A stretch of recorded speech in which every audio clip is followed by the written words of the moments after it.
ವಿದ್ಯುತ್ ವಿತರಣಾ ಕ್ಷೇತ್ರವನ್ನ ಖಾಸಗಿ ಕಂಪನಿಗಳಿಗೆ ನೀಡುವ ಯಾವುದೇ ಪ್ರಯತ್ನವನ್ನ ತಕ್ಷಣ ಕೈಬಿಡಬೇಕು. ಇಲ್ಲವಾದರೆ ರಾಜ್ಯಾದ್ಯಂತ ಉಗ್ರ ಹೋರಾಟ ನಡೆಸಲಾಗುವುದು ಎಂದು ಕರ್ನಾಟಕ ರಾಜ್ಯ ರೈತ ಸಂಘ ಹಾಗೂ ಹಸಿರು ಸೇನೆಯ ರಾಜ್ಯಾಧ್ಯಕ್ಷ ಹುಚ್ಚನವಳ್ಳಿ ಮಂಜುನಾಥ ಕೇಂದ್ರ ಹಾಗೂ ರಾಜ್ಯ ಸರ್ಕಾರಕ್ಕೆ ಎಚ್ಚರಿಕೆಯನ್ನ ನೀಡಿದರು. ದಾವಣಗೆರೆ ಜಿಲ್ಲೆಯ ಚನ್ನಗಿರಿ ತಾಲೂಕಿನ ಸಂತೆಬೆನ್ನೂರು ಬೆಸ್ಕಾಂ ವ್ಯಾಪ್ತಿಯ ಮರಡಿ ಗ್ರಾಮದಿಂದ ಸಂತೆಬೆನ್ನೂರುವರೆಗೆ ಕರ್ನಾಟಕ ರಾಜ್ಯ ರೈತ ಸಂಘ ಮತ್ತು ಹಸಿರು ಸೇನೆಯ ನೇತೃತ್ವದಲ್ಲಿ ಬೃಹತ್ ಬೈಕ್ ರ್ಯಾಲಿ ನಡೆಯಿತು. ಸಂತೆಬೆನ್ನೂರು ಬೆಸ್ಕಾಂ ವ್ಯಾಪ್ತಿಯ 10ಕ್ಕೂ ಹೆಚ್ಚು ಗ್ರಾಮಗಳಿಂದ ಆಗಮಿಸಿದ್ದ ನೂರಾರು ರೈತರು ಹಾಗೂ ರೈತ ಮುಖಂಡರು ನೂರಾರು ಬೈಕ್ಗಳಲ್ಲಿ ಭಾಗವಹಿಸಿ ವಿದ್ಯುತ್ ಖಾಸಗೀಕರಣದ ವಿರುದ್ಧ ಘೋಷಣೆಗಳನ್ನು ಕೂಗಿ ಆಕ್ರೋಶ ವ್ಯಕ್ತಪಡಿಸಿದರು. ರ್ಯಾಲಿ ನಂತರ ಸಂತೆಬೆನ್ನೂರು ಬೆಸ್ಕಾಂ ಕಚೇರಿ ಎದುರು ಪ್ರತಿಭಟನೆ ನಡೆಸಿ ಅಧಿಕಾರಿಗಳ ಮೂಲಕ ರಾಜ್ಯ ಸರ್ಕಾರಕ್ಕೆ ಮನವಿಯನ್ನ ಸಲ್ಲಿಸಿದರು. ಪ್ರತಿಭಟನೆಯನ್ನ ಉದ್ದೇಶಿಸಿ ಮಾತನಾಡಿದ ಹುಚ್ಚನವಳ್ಳಿ ಮಂಜುನಾಥ, ರಾಜ್ಯದಲ್ಲಿ ವಿದ್ಯುತ್ ವಿತರಣಾ ವ್ಯವಸ್ಥೆ ಸಾರ್ವಜನಿಕರ ಹಿತದೃಷ್ಟಿಯಿಂದ ಸರ್ಕಾರದ ಅಧೀನದಲ್ಲಿಯೇ ಮುಂದುವರಿಯಬೇಕು. ಖಾಸಗಿ ಕಂಪನಿಗಳಿಗೆ ವಿದ್ಯುತ್ ವಿತರಣೆಯ ಹೊಣೆ ನೀಡಿದರೆ ರೈತರು, ಕೃಷಿ ಕಾರ್ಮಿಕರು, ಸಣ್ಣ ಕೈಗಾರಿಕೆಗಳು ಹಾಗೂ ಸಾಮಾನ್ಯ ಗ್ರಾಹಕರ ಮೇಲೆ ಭಾರಿ ಆರ್ಥಿಕ ಹೊರೆ ಬೀಳಲಿದೆ. ರೈತರಿಗೆ ನೀಡ್ತಾ ಇರುವ ಉಚಿತ ನೀರಾವರಿ, ವಿದ್ಯುತ್ ಸೇರಿದಂತೆ ಸರ್ಕಾರದ ಜನಪರ ಯೋಜನೆಗಳು ಮುಂದಿನ ದಿನಗಳಲ್ಲಿ ಅಪಾಯಕ್ಕೆ ಸಿಲುಕುವ ಸಾಧ್ಯತೆ ಇದೆ. ವಿದ್ಯುತ್ ಸೇವೆಯ ಉದ್ದೇಶ ಜನಸೇವೆ ಆಗಬೇಕೇ ಹೊತ್ತು ಲಾಭ ಗಳಿಸುವುದಾಗಿರಬಾರದು ಎಂದು ಹೇಳಿದರು. ಇನ್ನು ಅವರು ಮುಂದುವರೆದು ಮಾತನಾಡಿ, ಖಾಸಗೀಕರಣದಿಂದ ವಿದ್ಯುತ್ ದರ ಏರಿಕೆ, ಸೇವೆಯ ಗುಣಮಟ್ಟ ಕುಸಿತ ಹಾಗೂ ಗ್ರಾಮೀಣ ಭಾಗಗಳ ನಿರ್ಲಕ್ಷ್ಯದಂತಹ ಸಮಸ್ಯೆಗಳು ಎದುರಾಗುವ ಸಾಧ್ಯತೆ ಇದೆ. ರೈತರು ಕೃಷಿ ಪಂಪ್ಸೆಟ್ಗಳಿಗೆ ಹೆಚ್ಚಿನ ಶುಲ್ಕ ಪಾವತಿಸಬೇಕಾದ ಪರಿಸ್ಥಿತಿ ನಿರ್ಮಾಣವಾಗಬಹುದು. ಸರ್ಕಾರ ಯಾವುದೇ ಕಾರಣಕ್ಕೂ ರೈತ ವಿರೋಧಿ ನಿರ್ಧಾರ ಕೈಗೊಳ್ಳಬಾರದು. ಜನರ ವಿರೋಧದ ನಡುವೆಯೂ ಖಾಸಗೀಕರಣ ಜಾರಿಗೊಳಿಸಲು ಮುಂದಾದರೆ ರಾಜ್ಯಾದ್ಯಂತ ಬೃಹತ್ ಜನಾಂದೋಲನ ಹಾಗೂ ಉಗ್ರ ಹೋರಾಟವನ್ನು ಸಂಘಟಿಸಲಾಗುವುದು ಎಂದು ಸರ್ಕಾರಕ್ಕೆ ಎಚ್ಚರಿಕೆಯನ್ನ ನೀಡಿದರು.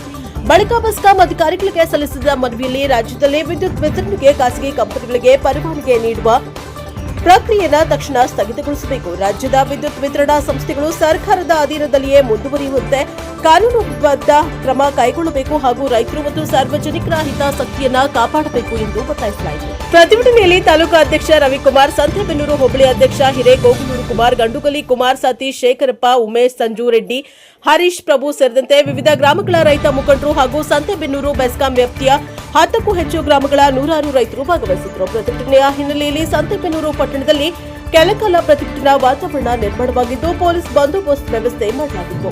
Bureau report Devaraj K. ನೆಲೆಹಂಕಲು, ಪ್ರಜಾಭವತಿ, ಬೀದಾ. ಕೇಂದ್ರ ಸರ್ಕಾರ ಇವತ್ತು ವಿದ್ಯುತ್ ಶಕ್ತಿಯನ್ನು ಖಾಸಗೀಕರಣ ಮಾಡಬೇಕು ಅನ್ನೋ ಒಂದು ಪ್ರಯತ್ನವನ್ನು ನಡೆಸಿ ಇಡೀ ದೇಶದ ತುಂಬ ಖಾಸಗೀಕರಣವನ್ನು ಮಾಡ್ತಾ ಇದ್ದಾರೆ. ಯಾವುದೇ ಕಾರಣಕ್ಕೂ ಕರ್ನಾಟಕ ರಾಜ್ಯ ರೈತ ಸಂಘ ಇರೋ ತನಕ ವಿದ್ಯುತ್ ಶಕ್ತಿ ಖಾಸಗೀಕರಣ ಆಗೋದಕ್ಕೆ ಬಿಡೋದಿಲ್ಲ. ಜನ ಏನು ತಿಳ್ಕೊಂಡ್ರೆ ರೈತರಿಗೆ ಉಚಿತ ವಿದ್ಯುತ್ ಶಕ್ತಿ ಕೊಡ್ತಾರೆ, ಅದಕ್ಕೋಸ್ಕರನೇ ಇವರು ರೈತರು ಹೋರಾಟ ಮಾಡ್ತಾರೆ ಅಂತೇಳಿ. ಯಾವುದೇ ಕಾರಣಕ್ಕೂ ರೈತರಿಗೆ ತೊಂದರೆ ಆಗ್ತದೆ ನಿಜ, ಅದರ ಜೊತೆಗಿಂತ ಹೆಚ್ಚಿನದಾಗಿ ತೊಂದರೆ ಆಗೋದು ಕೈಗಾರಿಕೋದ್ಯಮಿಗಳಿಗೆ ಮತ್ತು ಗೃಹ ಬಳಕೆ ಉಪಯೋಗ ಮಾಡೋಂಥರಿಗೆ, ಹೋಟ್ಲುಗಳಿಗೆ, ಹಿಟ್ಟಿನ ಗಿರಣಿ ಈ ಥರದ ಏನು ವ್ಯವಸ್ಥೆ ಮಾಡ್ಕೊಂಡು ಅವ್ರಿಗೆ ಮಾತ್ರ ತೀವ್ರವಾದ ತೊಂದರೆ ಆಗುತ್ತೆ. ಯಾಕಂತ ಹೇಳಿದ್ರೆ ಈಗಿನ ವ್ಯವಸ್ಥೆಯಲ್ಲಿ ನಾವು ವಿದ್ಯುತ್ ಶಕ್ತಿಯನ್ನು ಬಳಕೆ ಮಾಡಿ 15 ಕಾಲಾವಕಾಶ ಇರ್ತದೆ ವಿದ್ಯುತ್ ಶಕ್ತಿ ಬಿಲ್ ಕಟ್ಟೋದಕ್ಕೆ. ಆದರೆ ಹೊಸದಾಗಿ ಅಂದರೆ ಖಾಸಗೀಕರಣ ಆತಪ್ಪ ಅಂದರೆ ನೀವು ಮುಂಚೆನೇ ದುಡ್ಡು ಕಟ್ಟಿ ಎಷ್ಟು ಕರೆಂಟ್ ಬೇಕು ಅಷ್ಟು ದುಡ್ಡು ಕಟ್ಟಿ ಆಮೇಲೆ ವಿದ್ಯುತ್ ಶಕ್ತಿ ಬಳಸೋಂಥ ವ್ಯವಸ್ಥೆ ಬರ್ತೈತಿ. ಕರ್ನಾಟಕ ರಾಜ್ಯ ಸರ್ಕಾರ ಏನು 200 ಯೂನಿಟ್ ಕೊಡ್ತಾಯಿದೆ ಉಚಿತ, ಅದೇಂದ್ರೆ ಯಾವ ಕಾರಣಕ್ಕೆ ಇರೋದಿಲ್ಲ. ಯಾಕಂದರೆ ಸಾಮಾಜಿಕ ನ್ಯಾಯದಡಿಯಲ್ಲಿ ಆ ವಿದ್ಯುತ್ ಶಕ್ತಿ ಕೊಡ್ತಾ ಇರೋದ್ರಿಂದ ಖಾಸಗೀಕರಣ ಆದ ತಕ್ಷಣ ಆ ವಿದ್ಯುತ್ ಶಕ್ತಿ ನೀತಿಯನ್ನು ತೆಗೆದುಬಿಡ್ತಾರೆ, ಉಚಿತ ವಿದ್ಯುತ್ ಶಕ್ತಿ ಸಿಗೋದಿಲ್ಲ. ಆದ್ದರಿಂದ ನಗರದ ನಾಗರಿಕರು, ಉದ್ಯಮಿಗಳು, ರೈತರು ಎಲ್ಲರೂ ಸೇರಿಕೊಂಡು ಇದನ್ನು ವಿರೋಧ ಮಾಡಬೇಕು ಅಂತ ಹೇಳಿ ಇವತ್ತು ರಾಜ್ಯಾದ್ಯಂತ ಎಲ್ಲ ಹೋಬಳಿ ಮಟ್ಟದಲ್ಲೂ ಸಹ ಪ್ರತಿಭಟನೆ ಮಾಡಿ ಮನವಿಯನ್ನು ಕೊಡ್ತಿದ್ದೀವಿ.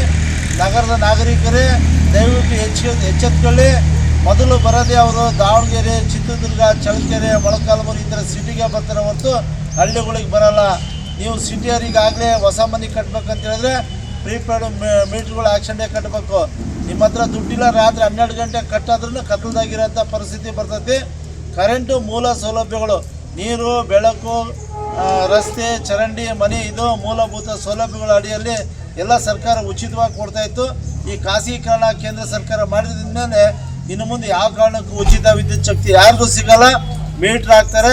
ರೈತರು ಕೃಷಿ ಪಂಪ್ ಸೆಟ್ಗಳಿಗೆ ಮೀಟ್ರ್ ಹಾಕಿದ್ರು ಅಂತ ಹೇಳಿದ್ರೆ ಯಾವುದೇ ಕಾರಣಕ್ಕೂ ಕೃಷಿಗೆ ವಿದ್ಯುತ್ ಶಕ್ತಿ ಬಳಸಿ ಅಥವಾ ಬಿಲ್ಲನ್ನು ಕಟ್ಟಿ ವಿದ್ಯುತ್ ಶಕ್ತಿ ಮುಖಾಂತರ ನಾವೇನಾದ್ರು ವ್ಯವಸಾಯ ಮಾಡಿದ್ರೆ ಇವತ್ತಿನೇ ನಾವು ನಷ್ಟದಲ್ಲಿದ್ದೀವಿ. ಒಂದು ವರ್ಷಕ್ಕೆ 2 ಎಕರೆ ಹೊಲ ಮಾರ್ಕೋಬೇಕಂತ ಹೊರತು ವ್ಯವಸಾಯದಿಂದ ಜೀವನ ಮಾಡೋಕ್ಕಾಗೋದಿಲ್ಲ. ಯಥಾಸ್ಥಿತಿ ಏನು ರಾಷ್ಟ್ರೀಕರಣ ಇದೆ, ರೈತರಿಗೆ ಉಚಿತ ಪಂಪ್ಸೆಟ್ಗಳು ಉಚಿತ ವಿದ್ಯುತ್ ಶಕ್ತಿ ಕೊಡ್ತಾರೆ. ಕೈಗಾರಿಕೋದ್ಯಮಿಗಳಾದಂಥ ಮಗ್ಗದವರಿಗೆ ಸಬ್ಸಿಡಿ ರೂಪದಲ್ಲಿ ಕೊಡ್ತಾರೆ. ಬೇರೆ ಬೇರೆ ರೇಷ್ಮೆ ನೂಲರ ಅಂತರಿಗೆಲ್ಲ ಉಚಿತ ಸಬ್ಸಿಡಿ ರೂಪದಲ್ಲಿ ಕೊಡ್ತಾ ಇರೋದ್ರಿಂದ ಅವೆಲ್ಲ ಹೋಗ್ತಿದ್ದಾವೆ.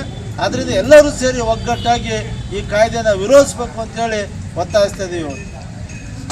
ಕರ್ನಾಟಕ ರಾಜ್ಯ ರೈತ ಸಂಘಕ್ಕೆ, ಕರ್ನಾಟಕ ರಾಜ್ಯ ರೈತ ಸಂಘಕ್ಕೆ, ರೈತರ ಹೋರಾಟಕ್ಕೆ, ರೈತರ ಹೋರಾಟಕ್ಕೆ. ಅದನ್ನ ಬಾ.